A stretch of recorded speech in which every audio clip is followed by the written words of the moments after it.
Она вас больше не тревожит. Я не хочу печалить вас ничем.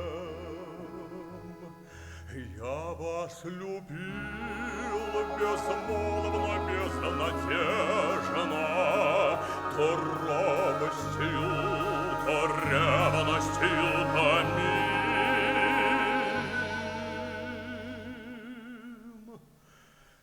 Я вас любил